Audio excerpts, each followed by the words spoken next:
The खालस TV वेख रहे सारे दर्शकों का स्वागत। मैं तुहाडे नाल इंद्रजीत सिंह चहल। अज मुख मंत्री भगवंत मान अते राज्यपाल गुलाब चंद कटारिया दे वल्लों पंजाब दीआं सारियां सियासी पार्टियां दे लीडरां दे नाल एक मीटिंग सद्दी गई सी, जिन्हों सर्ब पार्टी मीटिंग कहंदे है।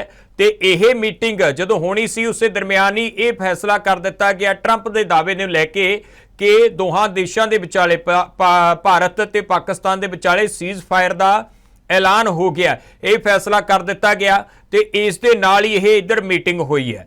इसका पूरे का पूरा एजेंडा ही मीटिंग का बदलता दिखाई दिता, क्योंकि मौजूदा हालातों को लैके यह जिहड़ी मीटिंग की जानी सी, पर ऐन मौके के उत्ते मौजूदा हालात ही अमरीका के राष्ट्रपति ट्रंप के वलों बदल दिते गए। खैर फिर भी मीटिंग हुई है।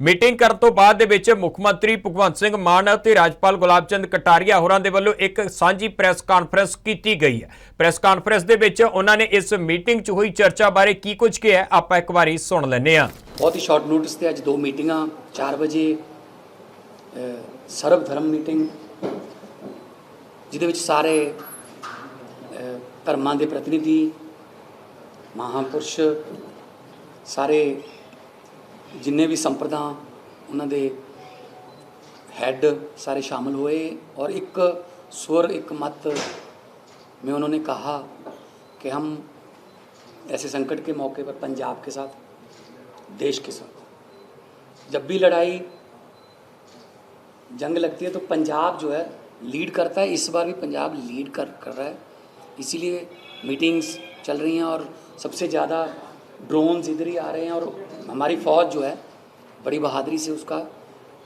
जवाब भी दे रही है। मिड एयर में उनको सबको इतने ड्रोन्स आने के बावजूद भी ये कोई नुकसान वाली बात नहीं हुई। और पंजाब की हिस्ट्री पहले से ही ये है कि हम बहुत अच्छे नेबर हैं, लेकिन अगर कोई हम पर कोई चीज़ थोपेगा, कोई हम पर कोई चीज़ ज़बरदस्ती थोपी जाएगी तो हम जवाब देना भी जानते हैं। तो पंजाब ने ये देश की लड़ाई लड़ी है। हालांकि आपके पास खबर आ गई होगी, ड्यूरिंग मीटिंग ही एक सुखद खबर भी आ गई थी कि सीज़ फायर की, तो लेकिन हम इसको ये नहीं है कि परमानेंट। तो हमारी तैयारियां या हमारा बॉर्डर पर जो हमारी स्ट्रेंथन करना मिलिट्री को, चाहे वो सेकंड लाइन डिफेंस में पंजाब पुलिस हो, फर्स्ट में आर्मी हो, हम वो जारी रखेंगे। एंटी ड्रोन सिस्टम भी आपको बताना चाहते हैं कि सेंटर को कल हमने भेजा था, वो अप्रूव होके आ गया है उनकी तरफ से। तो एंटी ड्रोन सिस्टम भी लगेंगे। हम कोई अपनी तैयारी में या जो इन 10-15 दिन में पंजाब ने सीखा उसको आगे बढ़ाएंगे। देश की रक्षा के लिए हमेशा पंजाब लीड करता रहा है, चाहे आज़ादी की जंग हो, चाहे वो जब अनाज की कमी हो गई थी वो भी एक युद्ध की तरह पंजाबियों ने उसको लिया और हरी क्रांति ला के 70% फुटबॉल में दिया। आज भी 40% से ज़्यादा फुटबॉल में पंजाब दे रहा है। तो हर फ्रंट पर पंजाब जो है वो देश को लीड करता है। और आज भी खुशी है पंजाब के गवर्नर साहब माननीय श्री गुलाब चंद कटारिया जी, इन्होंने आज हम सुबह ही बात दोनों ने की और ये मीटिंग रखने का फैसला किया चंद घंटों में। और सभी जितने भी ऑल पार्टी मीटिंग उसके बाद 5 बजे सभी पार्टियों के रिप्रेजेंटेटिव आए थे और उन्होंने भी अपना विचार रखे, सुझाव भी अच्छे मिले। कुछ तार के पार के खेतों की बातें और तार को और आगे लेके जाने की बातें, ताकि वो खेत अंदर आ जाए। क्योंकि बीएसएफ का बहुत टाइम इसमें जाता है कि फ्रिस्किंग में या आई कार्ड चेक करने में, और उसके बाद खेती के लिए जाते हैं साथ में, तो वो टाइम भी बचेगा। हज़ारों किलोमीटर, हज़ारों एकड़ ज़मीन हमारी अंदर आ जाएगी। इस पर भी सुझाव आए और बाकी सभी पार्टियों ने एक मत में कहा कि राजनीतिक विचार अलग अलग हो सकते हैं, लेकिन देश के लिए जब कुछ आता है तो पंजाब एकदम से चट्टान की तरह, हिमालय है एक पंजाब है, हिमालय के बराबरी है, हम भी हिमालय की तरह ही देश की रक्षा के लिए खड़े हैं। और आप सबका भी धन्यवाद। और थोड़ा सा आपके बारे में भी एक विचार आए थे कि मतलब पैनिक क्रिएट ना करें, ऐसी खबरें जो सरकार को फिर बाद में ये बताना पड़ता है ये फेक है ये सच है ना, तो ऐसा पैनिक क्रिएट ना किया जाए। क्योंकि वैसे तो हर रोज़ 10:30 बजे फ़ौज एक अपनी प्रेस कॉन्फ्रेंस करती है कि कल क्या हुआ। मैंने भी कल 12 बजे से शुरू करना है कि कुछ किसी इलाके में कोई पैनिक ना हो। हम क्योंकि फौज जो है 11 बजे तक हमें भी अपडेट कर देती है कि क्या क्या कल रात हुआ, कौन सा उसमें मॉक ड्रिल था। कई बार मॉक ड्रिल के धमाके को भी लोग जो हैं वो दुश्मन का कोई धमाका ही मान लेते हैं, पैनिक हो जाता है। कोई मतलब तेल की कमी नहीं है कि हम पानी की टंकियाँ अपना गाड़ी की टंकियाँ भरवा के रखें, लाइनें लग जाती हैं कई बार, या कोई सिलेंडर की कमी, कोई कमी नहीं, किसी जरूरी वस्तु कोई कमी। उनके पास कमी हो सकती है पाकिस्तान में, हमारे पास ऐसी कोई कमी नहीं है। पैनिक बिल्कुल ज़रूरत नहीं है, ना ही कोई जमाखोरी, ना ही कोई ब्लैक मार्केट अलाउ की जाएगी। बॉर्डर में हमारे 2-2 मंत्री हर ज़िले में जो है, तो हमने उनकी ड्यूटी लगा दी है, वो इसी काम के लिए मॉनिटर कर रहे हैं।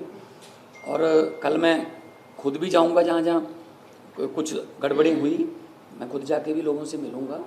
और एक फ़ौज की तरफ से आज सजेशन था, मैंने पहले भी बोला है कि जहाँ कोई अगर कोई ड्रोन का हिस्सा या कोई किसी मिसाइल का कोई पार्ट या कोई बम जैसी चीज़ अगर खेतों में गिरती है, तो लोग सुबह होते ही उसको देखने के लिए बहुत इकट्ठ हो जाता वहाँ। तो फ़ौज की तरफ से ये एडवाइजरी है कि वो हो सकता है वो अभी जिंदा हो, वो अभी उसमें जो बारूद है वो अभी एक्टिव हो, डिफ्यूज़ ना हुआ हो। इसलिए वहाँ जाके रश करने के बजाय पुलिस को या आर्मी को बताइए, वो बॉम्ब डिस्पोजल दस्ते जो लेके आएगी और उसको सेफली उसको डिफ्यूज़ करके सेफ सारे गांव को या इलाके को सेफ रखा जाएगा। तो आज की मीटिंग में पहले धर्मगुरु हर एक धर्म से लोग आए, कोई भी धर्म मानवता के विरुद्ध नहीं जाता, हर धर्म मानवता का संदेश देता है, सर्वत्र के भले की बात करता है और शांति की बात करता है कि शांति रहे। हर धर्म जो है वो मनुष्य मानवता की बात करता है। उन्होंने भी बहुत एक मत में हौसला बढ़ता है इसका। फौज में हर एक महाराष्ट्र से भी हैं, बंगाल से भी हैं, बिहार से भी हैं, यूपी से हैं, पंजाब से हैं। फौज में भी हर देश का सूबे से रिप्रेजेंटेशन है। उनका भी हौसला बढ़ता है कि हम हमारे साथ धर्म गुरु या उनका आशीर्वाद है। और राजनीतिक पार्टियों का भी एक मत है, एक स्वर है। तो अगर इसके बाद मैं थोड़ा रिक्वेस्ट करूँगा माननीय गवर्नर साहब को कि वो डिटेल जो इनके पास है, जो आने वाले दिनों में एक्शन जो प्लान करना है इकट्ठे करते हैं हम, तो उसके बारे में जानते हैं। सबसे पहले तो आपका सबका बहुत स्वागत कि आज इस प्रेस वार्ता में आप सब लोग इतने कम समय की सूचना के बाद भी आप तुरंत यहाँ आए। और शायद ये क्या कि आपका आना हमारे लिए शुभ भी हुआ कि आज दोनों देशों ने भी इस चीज़ को स्वीकार कर लिया और अपनी तरफ से घोषणा की है। लेकिन मैं ये मानता हूँ कि जब पहलगाम की घटना हुई और 26 निर्दोष लोग जब मारे गए, तो हिंदुस्तान का हर बच्चा और हर स्थान से एक ही मांग उठी, पंजाब से भी यही है कि जिस प्रकार का कृत्य उन्होंने किया उसके दंड उनको मिलना चाहिए। और देश के प्रधानमंत्री ने भी इस बात को जनता का आदेश मान करके उन्होंने भी अपना मन मस्तिष्क बनाया। और आर्मी ने जिस तरह से सफल ऑपरेशन किया और जितने भी आतंककारी अड्डे थे उनको सबसे नष्ट किया, लेकिन उसके रिएक्शन में पाकिस्तान ने जिस प्रकार से हमला करने का सोचा, ड्रोन भेजने का, मिसाइल भेजने का, उन सब का हमारी फौज ने जिस तरीके से और जिस सफलता से उसका मुकाबला किया और उनको सबको मार गिराया। तो ड्रोन की जितनी संख्या है उसमें सबसे ज़्यादा ड्रोन पंजाब में ही आए थे। पंजाब का कोई भी बॉर्डर का ज़िला ऐसा नहीं है जहां ड्रोन नहीं है। और इतनी बड़ी संख्या में आने के बाद भी किसी प्रकार का नुकसान नहीं हुआ और ड्रोन को वैसे ही गिराने में हमारी फ़ौज की तकनीक ने सफलता दी। मिसाइल भी आए लेकिन उसका भी कोई असर हमें नहीं हुआ। तो आपके माध्यम से सबसे ज़्यादा तो देश के उन बहादुर फौजियों को मैं अपनी ओर से बहुत बहुत उनका सलाम करता हूँ। उनको धन्यवाद देता हूँ कि आपकी बहादुरी और आपकी तत्परता ने देश को इस संकट के समय में भी जिस प्रकार से सुरक्षित रखा, उसके लिए आप सारी फौज के तीनों ही विंगों को मेरी ओर से बहुत बधाई। मैं सोचता हूँ कि पंजाब सबसे ज़्यादा नज़दीक बॉर्डर के हिसाब से हमारा है। हमारा बॉर्डर एक तरह से आमने सामने एक दूसरे से बात होती है, एक दूसरे के साथ होता है। ऐसे बॉर्डर पर जिस प्रकार का जनता का भी सहयोग मिला है और फौजियों को जिस प्रकार से उन्होंने हर प्रकार से, कई गांव ऐसे हैं जिन्होंने भोजन बना करके, नाश्ता बना करके अपने फौजियों को देने में भी बड़े आनंद का अनुभव किया। तो एक तरह से वास्तव में यहाँ जनता और सब मिलकर के फौज की मदद करते हैं तो फौज का मॉरल बूस्ट होता है और उसको काम करने में भी बहुत ही एक तरह से स्वाभिमान महसूस होता है। तो वास्तव में ये जो भी घटनाक्रम हुआ 7 तारीख से लेकर अब तक, जिस प्रकार से आपने और हमने सब देखा, और चंडीगढ़ भी उनके टारगेट पे था, बार बार उन्होंने ट्राई भी की, कुछ ड्रोन आए भी सही, लेकिन मैं सोचता हूँ कि इस दृष्टि से चंडीगढ़ को इतना ज़्यादा वो प्रभावित नहीं कर सके, लेकिन पठानकोट को बहुत ज़्यादा उन्होंने, अमृतसर को बहुत टारगेट किया, हमारे गुरदासपुर को भी। लेकिन हमारी फौज ने सही समय पर सही निर्णय लेकर के और जिस तरह से उनके अंदर घुस करके भी जितना उनको डैमेज करना था उसमें भी वो सफल हुई। ये ठीक है कि अब आज सीज फायर हुआ, लेकिन हमारे सबके मन में ये ज़रूर थी कि जिन्होंने पहलगाम के निर्दोष लोगों को मारा है उनको उचित दंड मिलना ही चाहिए, और वो उचित दंड मिला भी थी। लेकिन उसके बाद जो हरकत हुई उसका ठीक प्रकार से भारत की सेना ने मुकाबला करके उनको जवाब दिया। तो मैं सोचता हूँ कि आपका यहाँ आना, शायद ये हमारी प्रश्न, आज सवेरे हमने 11 बजे ही सोचा था कि सारे धर्म के धर्मगुरुओं को भी बुला करके उनकी जो एक तरह से फॉलोइंग है, उनका जिस प्रकार से लोगों के बीच में संबंध और संपर्क है, वो भी एक तरह से इस सारी के सारा है ना, इस समय जो मुकाबला है उसमें वो सहयोगी बने। तो मुझे बहुत आनंद का अनुभव हुआ कि यहाँ सभी धर्मों के लोग थे और सबने एक स्वर से कहा कि देश पहले, बाकी धर्म और ये सब बाद में हैं, हम सब भारत के हैं और भारत की हिफाजत के लिए जो भी हमको करना पड़ेगा। और उन्होंने हमको आश्वासन किया कि हमारी जो भी प्रॉपर्टी है, जो हमारा हॉस्पिटल है, जो हमारे स्कूल और कॉलेजेज हैं, हमारे समाज के जो स्थान हैं, हम वहाँ सब प्रकार की सुविधाएं उनको देंगे। भोजन की सुविधा मिलेगी, मेडिकल की सुविधा मिलेगी, जो कुछ भी हमारे पास साधन है वो सारा साधन हम निश्चित रूप से हमारे बॉर्डर के इन लोगों को मुहैया कराएंगे। तो ये इस बात को साबित करती है कि ये लड़ाई वास्तव में केवल सेना ही नहीं, तो देश की जनता भी उनके साथ मिल कर के लड़ने का, जैसे हमने आज ही आपने देखा होगा कि हमने सिविल डिफेंस के 2 कार्यक्रम किए थे, उसमें जिस प्रकार का उत्साह था, जनता में जिस प्रकार का जोश था, बच्चों में जिस प्रकार का एक तरह से उससे जुड़ने का था, हमें सोचा भी नहीं था कि कार्यक्रम 3-3.5 हज़ार लोग नए इनरोल हो जाएंगे, इसमें से सोचा भी नहीं था, न हमारी इतनी तैयारी थी। लेकिन जिसने भी सुना, जहाँ से भी सुना, वो सब चले आए। और इसका मतलब यह है कि जनता भी जब कभी देश पे संकट आता है तो बहुत मुस्तैदी के साथ अपना सहयोग करती है, और उस सहयोग के कारण से ही हमने जो तैयारियां कर रहे थे, उस तैयारी में जनता का भी पूरा समर्थन और सहयोग था। उनका मैं बहुत आभार व्यक्त करता हूं।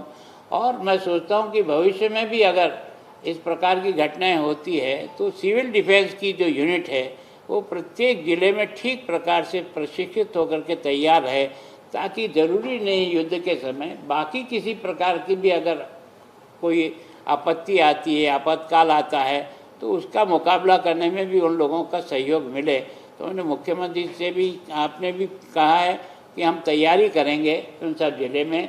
और जैसे आज सीज़फायर जरूर हुआ है, लेकिन बॉर्डर के ज़िले में आप भी जाएंगे, मैं भी जाऊंगा, एक बार सब लोगों से मिलना हो जाए। केवल और केवल एक घर परिवार के ऊपर जो ड्रोन गिरा है उसमें कुछ 3 लोग इंजर्ड हुए हैं, जो तीनों को पूरा मेडिकल और सारा हाँ, तो उसमें सारा उनको मिल रहा है। बाकी किसी प्रकार की अगर मान लो छोटी मोटी भी किसी को कोई क्षति हुई है तो हम निश्चित रूप से उसकी क्षतिपूर्ति करेंगे। और एक अच्छा सुझाव आया कि बॉर्डर का ये जो ज़िले है, इस ज़िले को कोई न कोई विशेष प्रकार का डेवलपमेंट का आधार मिलना चाहिए। पहले जो है ना बॉर्डर डेवलपमेंट फंड था, वो बीच में कुछ समय बंद है, अभी वापस उसको नए फॉर्म में बना करके वो तुरंत लागू हो रहा है, तो जिससे वहाँ का डेवलप। और मैंने एक सुझाव दिया था, अब कैसे कानून में आता नहीं, बॉर्डर के ज़िले को बच्चों को नौकरी में जो भी परसेंटेज तय हो सकता है वो कुछ 1-2% उनको देना चाहिए, ताकि बच्चों की रुचि है ना इस तरफ भी आए, तो ताकि उनका एक ध्यान इधर जाए। और स्पोर्ट्स को डेवलप करने के लिए आर्मी और सब कर ही रही है, पर हम भी हमारी तरफ से और सरकार की तरफ से बॉर्डर ज़िलों को खेल की दृष्टि से ज़्यादा सुविधाएं उपलब्ध कराने का प्रयास करेंगे। तो मैं सोचता हूँ आप सबको इस बात का धन्यवाद ही है कि अभी जो दोनों तरफ से सीज़फायर हुआ है, आगे की तो बातें जो कुछ भी आने वाली है उसको देखेंगे, लेकिन हमें हमारी तैयारी हर समय चाहिए, क्योंकि सामने वाले का जो है स्वभाव वो बार बार मार खाने के बाद भी वो किसी न किसी रूप में आ ही जाता है। तो मैं सोचता हूँ कि इस विशेष करके ड्रोन से जो हमारे यहाँ जो है नशीली वस्तुओं को गिराने का जो प्रक्रिया चल रही है, मैंने सरकार ने भी, यहाँ की पंजाब सरकार ने भी हमको 10 करोड़ रुपया इसके लिए दिया, ड्रोन ने, सरकार ने भी, केंद्र ने भी दिया है। हम कोशिश करेंगे कि हर ज़िले में हमारे एंटी ड्रोन जो है वो सिस्टम लग जाए, ताकि हम इन सब पर भी किसी तरह से काबू कर सकें। एक बार आप सबका मैं बहुत आभार और धन्यवाद, इतना कम समय में हमने सवेरे ये सारे कार्यक्रम किया। मैं सोचता हूँ कि जो हमारी विभिन्न धर्मों की जो बैठक हुई, कोई ऐसा नहीं था जो धर्म वहाँ प्रेजेंट नहीं था, और सबका जितना पॉजिटिव सोच था देश की इस सुरक्षा के बारे में, उसका उनका भी मुबारकबाद। और उसके बाद सब राजनीतिक पार्टियों का भी हमारी बात चल रही थी, उसी में ये मैसेज आया था।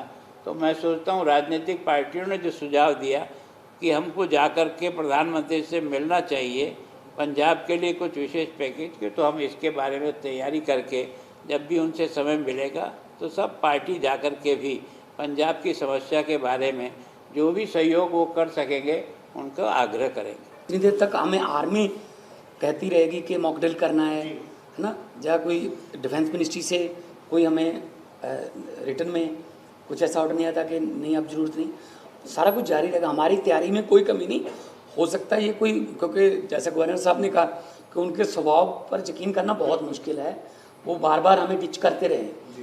लेकिन पंजाब जो है वो पहले से उनको डर ही इस बात से लगता है कि सामने पंजाब है, तो पंजाबी हमेशा सीना तान के खड़ते हैं और खड़े रहेंगे। हमारी हर वक्त सिविल डिफेंस भी की, पुलिस भी हमारी सेकंड लाइन ऑफ डिफेंस पे है, बीएसएफ और आर्मी के साथ हम वो सहयोग कर रहे हैं। जो भी उनको चाहिए होता है, स्कूल या कॉलेज की बिल्डिंग या कुछ उन्होंने एम्बुलेंस चाहिए, हम प्रोवाइड कर, उसको रिव्यू कर रही है गवर्नमेंट, और हम तो ज़्यादा से ज़्यादा मांगेंगे। और जैसा कि कहा कि वहाँ के लड़कों को फ़ौज में जाने का वैसे भी वो जुनून है, क्योंकि हर घर से लगभग उन्होंने जंगें देखी हुई हैं, उनको सब पता है, वो खुद भी जाना चाहते हैं। वैसे गुरदासपुर के जब बाई इलेक्शन थी तब मैं गाँव में जाता रहता था, लगभग हर घर से सबसे ज़्यादा फ़ौज में, अगर भारतीय फ़ौज में सिख रेजिमेंट में या तो भारतीय फ़ौज में सबसे ज़्यादा गुरदासपुर डिस्ट्रिक्ट के लड़के हैं। और वहाँ पर क्योंकि उन्होंने बहुत जंगें देखी हुई हैं, तो उनका ब्लड में उनका रक्षा का जो जुनून है वो उनमें है। और उसमें भी अगर फ़ौज में हम बात करेंगे डिफेंस मिनिस्टर साहब से, फ़ौज में भी अगर बॉर्डर एरिया के नौजवानों के लिए स्पेशल कोई कोटा रखा जाए तो अच्छा है। जो स्पेशल पैकेज, जैसे जम्मू कश्मीर को पैकेज मिलता है, हिमाचल को एक पैकेज मिलता है, पंजाब को, देखो लड़ाई तो हम देश की लड़ रहे हैं, लड़ाई तो ये देश की है, चाहे वो कारगिल की जंग हो, चाहे वो पठानकोट का हमला हो, दीनानगर का, वो आते तो देश पर अटैक करने के लिए, लेकिन पंजाब रोक लेता उनको। तो पंजाब देश की लड़ाई लड़ता है, कोई स्पेशल पैकेज हमें ऐसा दिया जाए। देखो हिडन लॉसेस पता नहीं कौन कौन से होंगे, अभी पता चलेगा, क्योंकि इंडस्ट्री वाले भी थोड़ा डरे होंगे कि यहाँ ड्रोन आते हैं, यहाँ तो ये उनका विश्वास बहाल करना पड़ेगा। जो जम्मू कश्मीर में टूरिज़्म इतना अप हो गया था एक घटना से, वो एकदम से सारा मतलब ज़ीरो पे आ गया, मतलब दोबारा विश्वास बहाल होने में टाइम लगता है। लेकिन पंजाब हमेशा बहुत बार गिरा भी है, लेकिन पंजाब बहुत बार उतनी बार उठा भी है। तो पंजाब जो है वो चढ़ती कला और सरबत का भला मांगने वाला स्टेट है। पंजाबी हमेशा फ्रंट पे रहेंगे। और पूरी दुनिया में जब जाते हैं हमारे सिंगर्स भी, तो या कुछ वो तो है कि पंजाबी आगे हुए, तो पंजाबी जहाँ भी चले जाते हैं अपनी शान बढ़ाते हैं। देखो तो इसीलिए हम कह रहे हैं, ये तो इंटरनेशनल लेवल का बातें वो करते रहेंगे। हम ये ना सोचकर कहीं अवेसले हो जाएं कि चलो जी अब तो बंद हो गया, अब कुछ नहीं है। हम अपनी तैयारियों में कोई कमी नहीं छोड़ेंगे। जो भी बॉर्डर पे, चाहे वो एंटी ड्रोन सिस्टम, चाहे वो हमारी मॉक ड्रिल्स, चाहे स्कूल कॉलेज एनएसएस एनसीसी के बच्चों की सिविल डिफेंस की ट्रेनिंग, और जो भी कॉलेजेस और यूनिवर्सिटीज़ के एग्ज़ाम को डिले करना, वो सारा हमारा एज इट इज़ जारी रहेगा अनटिल हमें आर्मी की तरफ से या डिफेंस मिनिस्ट्री की या होम मिनिस्ट्री की तरफ से गाइडलाइंस की। अगर हमको केंद्र में जाना है, प्रधानमंत्री से मिलना है, तो उसी हिसाब से हमारी तैयारी होकर होमवर्क के होना चाहिए। हम सब लोग मिलकर के कौन से बिंदु बनाते हैं और कौन से उसको लाया जा सकता है, जिसको उसको प्रायोरिटी से जाकर बात करने के लिए प्रस्ताव आया है। निश्चित रूप से प्रस्ताव सही है, जैसा कि विचार एक करके सुझाव उनसे भी आया समय है लें। कि डॉक्टर्स को, जो बॉर्डर एरिया में डॉक्टर एमबीबीएस डॉक्टर्स को हम वहाँ अपने हॉस्पिटल में भेजते थे, उनको पहले थोड़ा ज़्यादा भत्ता मिलता था, बॉर्डर एरिया अलाउंस, ठीक है ना, वो बंद हो गया। तो उसके बारे में भी रिव्यू कर रहे हैं कि वहाँ उनको जाने के लिए, जैसे हमारी फ़ौज में भी अगर हैं, तो अगर वो एक पर्टिकुलर जोन में जाते हैं तो उनको अलाउंस मिलता है। हाँ, तो ऐसे ही बॉर्डर एरिया में अगर कोई ड्यूटी करता है किसी भी लेवल पे, चाहे वो टीचर है, चाहे वो आंगनवाड़ी वाले हैं, चाहे वो किसी भी लेवल पे गवर्नमेंट के किसी भी डिपार्टमेंट से वहाँ करते हैं, उनको स्पेशल अलाउंस की हम होमवर्क करके ही जाएंगे। ऐसे बिना कागजों के हम नहीं जाएंगे। जो आवश्यकता होगी वही करेंगे। सायरन बजता था तो लोगों को ब्लैकआउट करना था, अब अगर नहीं बजेगा तो ब्लैकआउट नहीं करना है। पहले हमने कहा कि भाई मार्केट इतने समय तक बंद होगा, उसको सोच के किया है। अभी उसका क्या रिजल्ट आता है उसको देख करके वापस उसमें जो है ढील देना आवश्यक है वहाँ ढील देंगे। नहीं, वो विड्रॉ कर लिया सर वो सारा ना। हाँ, तो मतलब ऐसा लगता है कि भाई जब हमको लग रहा है कि भाई हमें कोई किसी प्रकार का है नहीं, तो उससे हिसाब से चलेंगे और फिर लगेगा तो निश्चित रूप से हमारा सायरन फिर बजेगा और फिर से अपनी तैयारी करेंगे।